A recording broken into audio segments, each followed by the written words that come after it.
आजच्या कथेचे नाव आहे कॅम्पसच्या गुपित गप्पा. पुण्यातलं नामांकित कॉलेज, पावसाळ्याची सुरुवात, हिरवाईनं भरलेला कॅम्पस आणि विद्यार्थ्यांच्या गर्दीत धावपळ. त्या गर्दीत समीरचा चेहरा वेगळाच उठून दिसत होता. उंच, स्मार्ट, थोडा शांत स्वभावाचा. त्याला फारसा गोंगाट आवडायचा नाही. पुस्तकं, कॅफे आणि मित्रांची थोडक्यात मस्ती एवढंच त्याचं जग होतं. पण त्या दिवशी त्याच्या जगात अचानक एक हलकीशी झुळूक आली. फर्स्ट इयरचं ओरिएंटेशन सुरू होतं. मोठ्या हॉलमध्ये नवीन स्टुडंट्स भरले होते. तेव्हाच एक मुलगी आत आली. पांढरा टॉप, निळी जीन्स, केसांचा पोनीटेल, पण तिच्या चेहऱ्यावरची निरागसता आणि डोळ्यातली चमक बघून समीर काही क्षण स्तब्ध झाला. हाय, सीट आहे का इकडे? ती हसत विचारली. समीरने हलकेच मान हलवली. त्याचा आवाज गळ्यातच अडकला होता. मुलीचं नाव होतं अनिका. काही दिवस गेले. क्लासेस, कॅम्पस, लायब्ररीत अधूनमधून दोघे भेटत. पहिल्या नजरेतच ओळख झाली होती, पण हळूहळू ती ओळख मैत्रीत बदलत गेली. कॅन्टीनमध्ये एकदा अनिकाने चहाचा कप समोर ठेवला. तुला नेहमी पुस्तकं घेऊन बसायला कसं आवडतं? पार्टी, मस्ती काही नाही का? समीरने हसत उत्तर दिलं, मला शांत जागा आवडते. पण तुझ्यासोबत असेल तर कुठलीही जागा बोरिंग नाही. अनिकाच्या चेहऱ्यावर लाजरे हसू उमटलं. तिच्या गालावरच्या खळीनं त्याचं मन वेडं केलं. हळूहळू त्यांची मैत्री कॅम्पसची चर्चा होऊ लागली. ग्रुपसोबत असताना अनिका थोडी फुलटू मस्तीखोर, पण समीरसोबत ती वेगळीच शांत, गहिरी.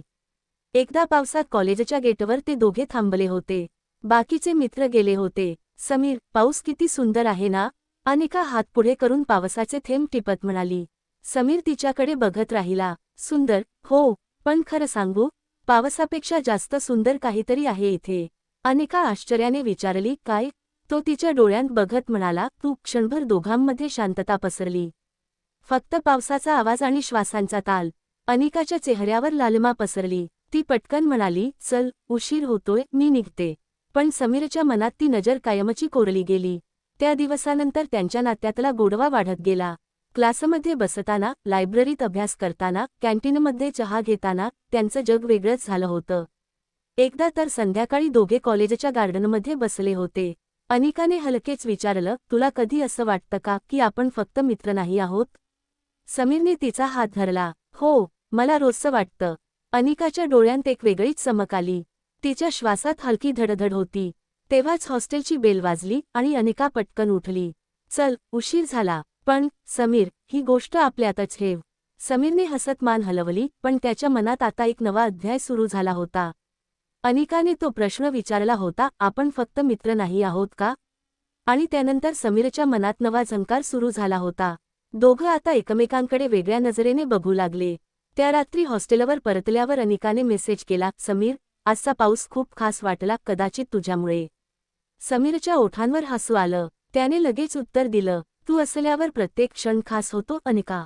तेवढंच नव्हे तर रात्रभर दोघं चॅटिंग करत राहिले. गोष्टी, हसणं, थोडं थट्टा, मस्करी आणि मध्येच काही गुपित भावना. प्रत्येक मेसेजनं दोघं आणखी जवळ येत होते. दुसऱ्या दिवशी लायब्ररीत दोघे एकत्र अभ्यास करत होते. टेबलावर पुस्तकं उघडी होती, पण समीरचं लक्ष अनिकाच्या चेहऱ्याकडेच जास्त होतं. ती खूप गुंगून नोट्स लिहित होती. केसांची काही बट गालावर येऊन पडली होती. समीरला आवरलं नाही. त्याने हलकेच ती केसांची बट कानामागे सरकवली. अनिका क्षणभर थबकली. तिच्या डोळ्यात आश्चर्य, लाज आणि गोड हसू सगळं मिसळलं होतं. समीर, कोणी बघेल, ती हळू आवाजात म्हणाली. मला फरक पडत नाही. त्याचा आवाज गंभीर होता. क्षणभर दोघे नजरेत नजर मिळवत बसले. लायब्ररीच्या शांततेत त्यांच्या श्वासांचा आवाज मोठा वाटत होता. त्या आठवड्यात पुन्हा जोरदार पाऊस पडत होता. संध्याकाळी क्लास सुटल्यावर बाकीचे मित्र निघून गेले. समीर आणि अनिका मात्र ओलेचिंग होऊन कॉलेजच्या जुन्या बिल्डिंगच्या गॅलरीत उभे होते. पहा ना, किती पाणी साचले, अनिका हसत म्हणाली. तिच्या ओल्या केसांचा सुगंध समीरला वेड लावत होता. त्याने जवळ जात विचारलं, अनिका, तुला खरंच माहीत नाही का मी काय अनुभवतो तुझ्यासोबत? ती त्याच्याकडे एकटक पाहत राहिली. डोळ्यांत थोडं घाबरले पण जास्त उत्कंठा होती. समीरने तिचे दोन्ही हात धरले. मी तुला खूप वेगळ्या नजरेनं बघतो आणि हे थांबवू शकत नाही. पावसाच्या थेंबांच्या आवाजात तिचा हलका श्वास मिसळला. समीर, ती फक्त त्याचं नाव म्हणाली. आणि पुढच्या क्षणाला दोघे एकमेकांच्या इतके जवळ आले की शब्दांची गरजच राहिली नाही. समीरने तिच्या ओल्या गालावर हलकेच हात ठेवला आणि ती डोळे मिटून त्याच्यावर विसावली. त्या क्षणाला वेळ थांबल्यासारखा झाला. विजेच्या लखलखाटात त्यांच्या चेहऱ्यांवर प्रकाश चमकत होता. समीरने तिच्या कपाळावर हलका चुंबन घेतला. अनिका थोडी लाजली पण मागे सरकली नाही. उलट ती त्याच्या छातीवर डोकं ठेवून कुजबुजली, मला हे क्षण संपवायचे नाहीत. समीरनं तिला घट मिठी मारली. त्या मिठीत ऊब होती, आसक्ती होती आणि थोडीशी धडधडही. पाऊस मात्र अजून जोरात कोसळत होता. पण त्यांच्यासाठी बाहेरचं जग हरवलं होतं. त्या दिवसानंतर दोघं अजून गुप्तपणे भेटू लागले. कधी लायब्ररीच्या कोपऱ्यात, कधी कॅम्पसच्या गार्डनमध्ये, तर कधी कॅफेटेरियाच्या मागच्या गल्लीत. प्रत्येक भेटीत एक नवा गोडवा असायचा. पहिले लहान लहान स्पर्श, हात धरून चालणं, खांद्यावर डोकं ठेवणं आणि हळूहळू ते क्षण अजून खोल, अजून हॉट होत गेले. एकदा तर रात्री उशिरा अनिकाने समीरला मेसेज केला, आज टेरेसवर ये, तुला काही खास सांगायचं आहे. समीर धडधडत्या मनाने हॉस्टेलच्या टेरेसवर पोचला.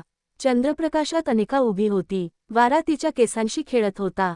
ती समोर आली आणि हळूच म्हणाली, समीर, मी तुला पहिल्या दिवसापासून वेगळं मानलं आहे. आता हे दडवणं जमत नाही. मी तुझ्यावर खूप प्रेम करते. समीर काही न बोलता तिला जवळ खेचलं.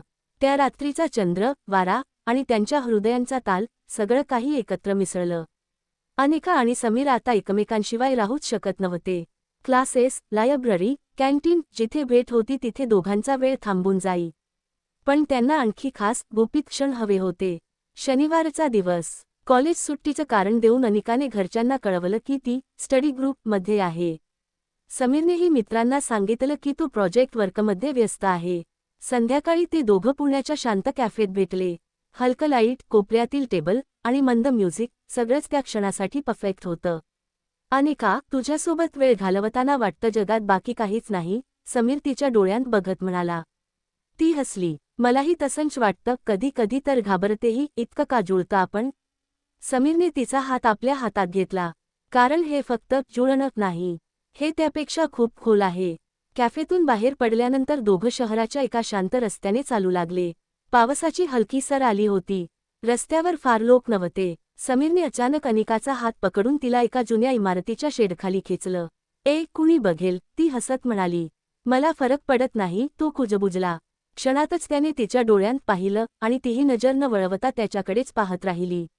दोघांचे श्वास जवळ आले आणि मग त्यांच्या ओठांनी पहिल्यांदाच एकमेकांना स्पर्श केला.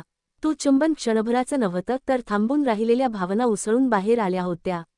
अनिकाचे हात त्याच्या खांद्यावर घट्ट होते आणि समीरने तिला जवळ ओढलं. त्या स्पर्शात ऊब होती, आसक्ती होती आणि एक हॉट धडधड होती.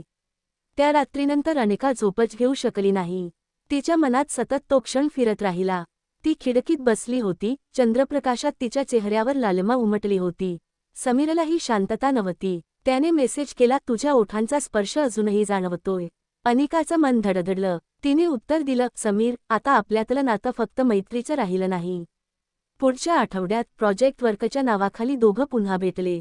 यावेळी ते कॉलेजच्या बाहेर नसून शहराबाहेर एका छोट्या रिसॉर्टमध्ये गेले. रूमच्या खिडकीतून डोंगर दिसत होते, बाहेर पाऊस कोसळत होता. आत मात्र त्यांच्या मनात अजून वेगळाच पाऊस सुरू झाला होता. अनिकाने खिडकीजवळ उभी राहून विचारलं, समीर, तुला खरंच वाटतं आपण हे सगळं करायला तयार आहोत का. तो तिच्या मागून जवळ आला, हलकेच तिच्या कंबरेवर हात ठेवला. आपल्या भावना खऱ्या आहेत अनिका. मला काहीच चुकीचं वाटत नाही. ती हळूच मागे वळली, त्यांच्या नजरा भेटल्या आणि मग दोघे पुन्हा एकमेकांत हरवून गेले. त्या रात्री त्यांच्या जवळीकीला खरंच नवा टप्पा मिळाला. पहिलं चुंबन आता अधिक खोल, अधिक उत्कट झालं. हातांच्या स्पर्शातून आता धडधडलेल्या हृदयाचा ताल जाणवत होता. अनिकाने कुजबुजत म्हटलं, समीर, मला घाबरायला हवं का. तो तिच्या केसांतून हात फिरवत म्हणाला, नाही, कारण मी तुझ्यासोबत आहे. त्या रात्री बाहेर पाऊस कोसळत राहिला आणि आत दोघांच्या मनातली आग शांत होत नव्हती. त्या रिसॉर्टमध्ये गेलेली रात्र अनिका आणि समीरसाठी वेगळीच ठरली होती. दोघांनी एकमेकांना मनापासून स्वीकारलं होतं. पहिल्यांदा प्रेम फक्त नजरेत होतं, नंतर स्पर्शात आलं आणि आता ते दोघांच्या श्वासात मिसळलं होतं. सकाळी खिडकीतून सूर्यकिरण आत आले. अनिका अजून झोपेत होती. तिच्या चेहऱ्यावर शांत हसू उमटलं होतं. समीर तिच्याकडे पाहत राहिला. त्याच्या मनात एकच विचार, ही मुलगी माझ्या आयुष्यात कायमची हवी आहे. ती डोळे उघडत म्हणाली, इतकं बघतोस का. झोपलो तरी तुला मीच दिसते का. तो हसला. मी डोळे मिटले तरी तूच दिसतेस. त्या छोट्या संवादानेच पुन्हा एक नवा गोडवा फुलला. कॉलेजमध्ये परतल्यावर मात्र गोष्टी सोप्या राहिल्या नाहीत. त्यांच्या सिक्रेट डेटची खबर काही मित्रांपर्यंत पोहोचली. लायब्ररीत, कॅन्टीनमध्ये कुजबूज सुरू झाली. एकदा तर अनिकाच्या फ्रेंडने तिला थेट विचारलं, तू आणि समीर खरंच रिलेशनमध्ये आहात का? लोक वेगवेगळ्या गोष्टी बोलत आहेत.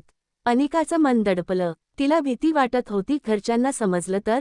समीरही थोडा गंभीर झाला. अनिका, तुला हवं असेल तर आपण थोडा वेळ दूर राहू. पण मी तुला सोडणार नाही. अनिकाने त्याचा हात घट्ट पकडला. दूर राहायचं मला नको आहे. लोक काहीही बोलोत, मला फक्त तुझ्यासोबत राहायचं आहे. त्या तणावातही पाऊस पुन्हा दोघांना जवळ घेऊन आला. कॉलेज सुटल्यानंतर ते गार्डनमध्ये भेटले. पाऊस पडत होता पण ते थांबले नाहीत. समीरने तिच्याकडे बघून म्हटलं, आठवतंय का पहिल्यांदा तुला पावसात सांगितलं होतं की तूच माझं खरं सुंदर आहेस? अनिकाच्या डोळ्यात पाणी आलं. आणि आज मी म्हणते, तूच माझं खरं जग आहेस. दोघांनी एकमेकांना मिठीत घेतलं. पावसाचे थेंब अंगावर पडत होते पण त्यांच्या जवळीकीची ऊब त्या थंडीतही पुरेशी होती. कॉलेजच्या शेवटच्या वर्षात कॅम्पसचा निरोप समारंभ झाला. सगळीकडे सेलिब्रेशन, फोटो, गप्पा आणि त्या गर्दीत समीर अचानक स्टेजवर चढला. सगळ्यांच्या समोर त्याने मायक्रोफोन हातात घेतला. मला एक गोष्ट सगळ्यांना सांगायची आहे. या कॉलेजने मला खूप काही दिलं पण सगळ्यात मोठं गिफ्ट दिलं ते म्हणजे अनिका.